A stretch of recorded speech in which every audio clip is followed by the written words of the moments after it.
হৈছে কোনো মসজিদ নহয় এইবাৰ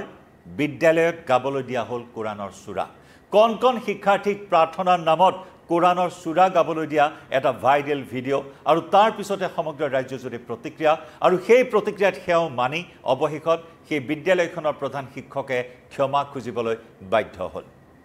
নমস্কাৰ প্ৰিয় দৰ্শক মই জয়ন্ত মাধৱ গোস্বামী আপোনাক স্বাগতম জনাইছো নিউজ 18 অসম নৰ্থ ইষ্টৰ ডিজিটেল লাইভলৈ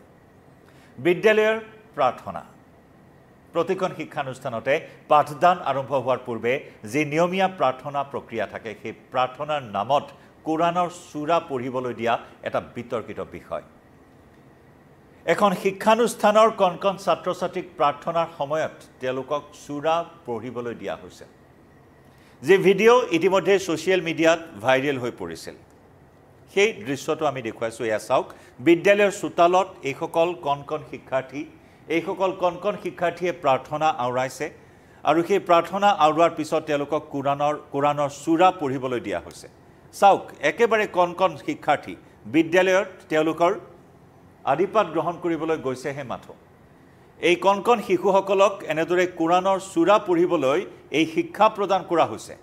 প্ৰাৰ্থনাৰ নামত কোৰাণৰ সূৰা পঢ়িবলৈ দিয়া হৈছে এইসকল কণ কণ শিক্ষাৰ্থীক আৰু এই ভিডিঅ' ইতিমধ্যে ভাইৰেল হৈ পৰিছে আৰু যাক লৈ সৰ্বত্ৰে তীব্ৰ প্ৰতিক্ৰিয়াৰ সৃষ্টি হৈছে এই বিদ্যালয়খন আছে বঙাইগাঁৱৰ 619 নম্বৰ পশ্চিম ভদ্ৰাগাঁও প্ৰাথমিক বিদ্যালয় পশ্চিম ভদ্ৰাগাঁও প্ৰাথমিক বিদ্যালয় কৰ্তৃপক্ষৰ এই আজব কাণ্ড এই বিতৰ্কিত কাণ্ড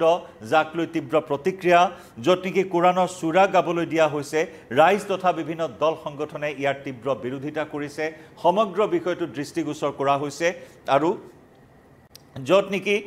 বিৰূপ প্ৰতিক্ৰিয়া সমগ্ৰ ৰাজ্যজুৰি তুমুল প্ৰতিক্ৰিয়া সৃষ্টি হোৱাৰ পৰিপ্ৰেক্ষিতত অৱশেষত বিদ্যালয়খনৰ প্ৰধান শিক্ষকগৰাকীয়ে ক্ষমা খুজিবলৈ ভুল স্বীকাৰ কৰিবলৈ বাধ্য হৈছে যে তেওঁৰ ভুল হৈছে এয়া কৰিব নালাগিছিল তেওঁ হেনো গমেই পোৱা নাছিল পিছতহে গম পালে তেওঁৰ ভুল হোৱা বুলি আৰু সেই ভুলৰ কথা তেওঁ স্বীকাৰ কৰিছে শেহতীয়াকৈ এই ভিডিঅ' ভাইৰেল হৈছে বঙাইগাঁৱৰ 619 নম্বৰ পশ্চিম ভদ্ৰাগাঁও LP স্কুলৰ কণ কণ শিক্ষাৰ্থীয়ে কণ কণ ছাত্ৰ-ছাত্ৰীয়ে প্ৰাৰ্থনাৰ সময়ত এনেদৰে কোৰাণৰ সূৰা পাঠ কৰাৰ দৃশ্য সংবাদ মাধ্যমত বাতৰি সম্প্ৰচাৰ হৈছে এই বিষয়ত আৰু বাতৰি সম্প্ৰচাৰ হোৱাৰ পিছতে প্ৰধান শিক্ষকগৰাকীয়ে ভুল স্বীকাৰ কৰাৰ লগতে আগলৈ আৰু এনে নকৰাৰ প্ৰতিশ্ৰুতি প্ৰদান কৰিছে কেনেদৰে সূৰা পাঠ কৰিবলৈ দিয়া হৈছিল কণ কণ শিশুসকলক সেই ভিজুৱেলছ এবাৰ আগবঢ়াই লৈছো সম্পূৰ্ণকৈ আপোনালোকৰ সন্মুখত শুনক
আৰু হিয়া আমি দেখুৱাইছো আপোনালোকক ভাইৰেল হোৱা ভিডিঅ' ইতিমধ্যে হয়তো আপুনি প্ৰত্যক্ষ কৰিছে কিন্তু এটা বিতৰ্কিত এই কাণ্ড সংঘটিত কৰা হ'ল বঙাইগাঁৱৰ 619 নম্বৰ পশ্চিম ভদ্ৰাগাঁও LP স্কুলত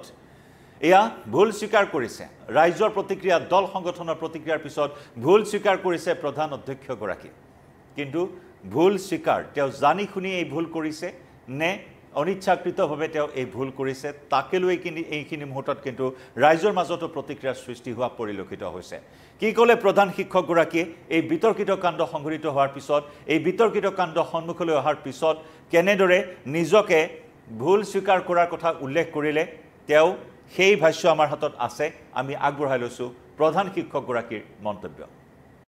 হয় মই এইটো চাই হতভম্ব হৈছোঁ যে আমাৰ প্ৰেয়াৰখিনি আমি গোটেইখিনি কৰোঁ হয়তোবা তাৰ মাজতে মই যেতিয়া জইন কৰিছিলোঁ তেতিয়াৰ পৰাই গতানুগতিকভাৱে চলি আছিলে মই এইটো ৰাখিছিলোঁ মই পৰহিহে গম পালোঁ যে মই ৰাখিব নালাগিছিল মই পিছতে গম পালোঁ ৰাখিব নালাগিছিল মানে এইটো মই যেতিয়া জইন কৰিছিলোঁ তেতিয়া আমাৰ হয়তোবা তেতিয়াৰ পৰা চলি আছিলে বস্তুখিনি মই কণ্টিনিউ কৰি আছিলোঁ মই আগতে ভবাও নাছিলোঁ পিছত মই গম পালোঁ যে এইটো মই ৰাখিব নালাগিছিল আপোনালোকে প্ৰেয়াৰখিনি নিশ্চয় প্ৰত্যক্ষ কৰিছে এইখিনি আমাৰ প্ৰেয়াৰ হয় সম্পূৰ্ণ বস্তুখিনিও হয় মাজৰ পৰা হয়তোবা এইটো কাটিং কৰি হয়তোবা এনেকুৱা মানে যি হ'ল বিভ্ৰান্তিৰ সৃষ্টি হৈছে কিন্তু একচুৱেলি এইখিনি নহয় আমাৰ ইয়াত তেনেকুৱা কোনো শিক্ষা দীক্ষা দিয়া নহয় আমাৰ মোৰ শিক্ষয়িত্ৰী আছে আমাৰ স্থানীয় ৰাইজো আছে আপোনালোকে সিহঁতৰ পৰা জানিব পাৰিব ধৰক অসম চৰকাৰৰ যি নিৰ্দেশনা থাকে প্ৰেয়াৰক লৈ সেয়া তাত কি আছে প্ৰেয়াৰটো মানে মইতো তেনেকুৱা পোৱা নাই মানে প্ৰেয়াৰটো আমি বিভিন্নজনে কৰে আমি যেনিবা আপুনি চালে যিখিনি আমি সংস্কৃত শ্লোগান কৰিলোঁ কিছুমানে আকৌ ঈশ্বৰৰ মানে একচুৱেলি ঈশ্বৰৰ গুণগানখিনি কৰা হয় মানে তেনেকুৱা আমি পোৱা নাই আৰু কি মই অসম চৰকাৰৰ নিৰ্দেশনা আপোনাৰ হাতত পৰা নাই মই তেনেকুৱা মানে পোৱা নাই মানে আমি কৰিব লাগে 15 মিনিট সময় প্ৰেয়াৰটো কৰিব লাগে লঘু ব্যায়ামৰ পৰা আৰম্ভ হ'ব লাগে তাৰপিছত আমাৰ সংকল্প থাকিব লাগে মহৎলোকৰ বাণী থাকিব লাগে ৰাষ্ট্ৰীয় সংগীত থাকিব লাগে মানে এইখিনি মানে জানো সেইদিনাখন কি আছিলে আমাৰতো সেইদিনাখন মানে আমাৰ এইখিনি আছিলে আপোনালোকে যিখিনি দেখিলে এইখিনি আছিলে তাৰ মাজতে আমাৰ কি আছিলে চূৰা ফাতিহা আছিলে এইটো আমাৰ ইছলামী এটা প্ৰেয়াৰে হয় এইখিনি আমি আপোনালোকে চাইছে যেতিয়া নেকি আমাৰ সংকল্পৰ আগমুহূৰ্তৰখিনি আছিলে আৰু কি পাৰ্টটো আৰু কি হয়তোবা আমি এতিয়া যেতিয়া গম পালোঁ যে এইটো আমি গোৱাটো ঠিক নহয় উচিত নহয় সেইটো কাৰণে আজি এইটো গোৱা নহয় মই হয় ভুল মানে ভুলেই ক'ব লাগিব মই নাজানো যিহেতু মানে অজান্তে হৈ আছিলে এইখিনি যিহেতু মই আজিৰ পৰা যেতিয়াৰ পৰা মই জানিলোঁ যে এইটো ঠিক হোৱা নাই বস্তুখিনি তেতিয়াৰ পৰা মই আৰু মানে আমাৰ বিভাগীয় ফালৰ পৰা মই কৈছোঁ যে মই আৰু এইটো নকৰিম আৰু কি মোৰ অজান্তে এইটো হৈ গৈছিল গতিকে এইখিনি আপোনালোকে আমাৰ স্থানীয় ৰাইজো আছে বা মোৰ সহশিক্ষয়িত্ৰীও আছে আপোনালোকে জানিব পাৰে প্ৰেয়াৰটো আমাৰ একচুৱেলি কি হয় আপুনি মানে ভুল স্বীকাৰ কৰিছে নহয় ভুলক মানে এতিয়া মানে মই জানি পোৱা নাছিলোঁ যে এইটো মানে কৰিব নালাগে মানে কি মই জানিলে হয়তো নকৰিলোৱে হয় নাই মই নাই মই নহয় জানা নাছিলোঁ নিশ্চয় নাজানো ময়ো মুছলিম এইটো যে মানে স্কুলত চলিছিল একচুৱেলি আমি গম নাপাওঁ গম পালে হয়তো আমি মাষ্টৰক কৈ দিলোঁ হয় যে এইটো কৰিব নালাগে পৰিস্থিতি আমাৰ সিমান ভাল নহয় বিৰাট হুলস্থুল চলি আছে তেওঁ যোৱাকালিহে ক'লে আৰু কি তেওঁৰ 2015 চনত 2015 চনত তেওঁ আমাৰ এই স্কুলত জইন কৰিলে জইন কৰাৰ পিছত তেখেত আগৰ যিবোৰ শিক্ষক আছিল সেই শিক্ষকসকলে মানে প্ৰাৰ্থনা প্ৰেয়াৰ কৰিছিলে সেই প্ৰেয়াৰৰ মাজত সূৰা ফাতিহাটো আছিল সেই হিচাপে তেওঁ আজিৰ ডেটলৈকে চলি আছে অজানিত ভুল হৈছে তেখেতৰো ভুল হৈছে আৰু আমাক ৰাইজেও আমি নাজানো আমাৰ নলেজত নাই যি হওক আপোনালোকক মই ৰিকুৱেষ্ট কৰিছোঁ যাতে এইটো লৈ যাতে বেছি এটা হুলস্থুল নহয় বাচ্চা ল'ৰা সিমান বয়সো হোৱা নাই সি নাজানে সিও ভুল স্বীকাৰ কৰিছে যে এইটো মোৰ ভুলেই হৈছে মই নাজানা জানিলে হয়তো মই এইটো এৰি দিলোঁ হয় কিন্তু তেওঁ এটাই কথা কৈছে যে আগৰ পৰাই চলি আছে সেইকাৰণে ময়ো মানে প্ৰেয়াৰৰ ভিতৰত এই সূৰা ফাতিহাটো ৰাখিছোঁ হেডমাষ্টৰ আৰু তেওঁৰ সহকাৰী সিহঁতে মানে প্ৰশিক্ষণ দি থাকে আৰু কি চূড়া তাৰপিছতে এই সংস্কৃত আৰু বজাবলী এইবিলাক কৰি থাকে এইটো বেলেগ অৰ্থ নুবুজায় এইটো অৰ্থ ভাল ভগৱানৰ ওচৰত প্ৰাৰ্থনা কৰা হয় আৰু কি প্ৰাৰ্থনাৰ কাৰণে এই প্ৰেয়াৰটো হয় আৰু কি সেয়া বিদ্যালয় কৰ্তৃপক্ষৰ ভাষ্য আপোনালোকে শুনিলে য'ত নেকি বিদ্যালয় কৰ্তৃপক্ষই ভুল হোৱাৰ কথা স্বীকাৰ কৰিবলৈ অৱশেষত বাধ্য হ'ল এয়া কোনো ধৰ্মীয় শিক্ষাৰ প্ৰতিষ্ঠান নহয় এয়া কোনো ধৰ্মীয় শিক্ষা বা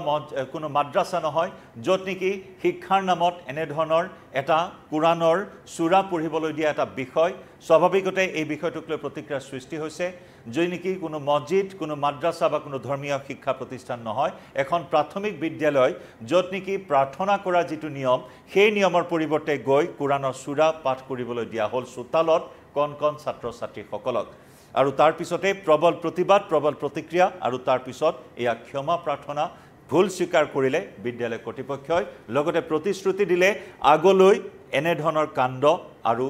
নহয় গতিকে এই ক্ষেত্ৰত ভৱিষ্যতে